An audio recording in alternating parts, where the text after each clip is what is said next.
This is the MIKKUPPA replacement cable for the ABS. This is what it looks like when it comes in a box. This is what it looks like. ABS sensor right here. And all the cabling, the metal bracket, the other metal bracket, this piece right here, and the piece that connects to the car. So as you see right there, everything is a exact replacement of the cable. Our cable got torn apart. You see right here, the cable is ripped apart completely. So we're gonna replace it, the whole sensor, and it should be just a perfect installation right here. So we want to replace it with a brand new cable and a new ABS sensor. This thing matches exactly like that piece there, and it'll be a simple, straightforward swap. This is the original Honda one right here, and you see how it's cut off right here, and here's the aftermarket one, and very similar. Everything is pretty much exactly the same. It's gonna be just a plug and replace.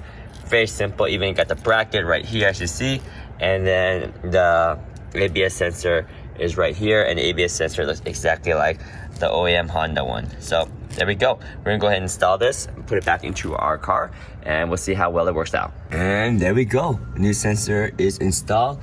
Everything bolts into place just as expected, and it looks perfect. So there's our new ABS sensor. A little hard to see, but it does go there. The ABS wire is now installed. The moment of truth. Do we still have ABS lights? Let's start up and see. ABS lights. Yes! ABS lights turn off. Yes! Fix! Oh yeah, dirty hands, but hey, job done.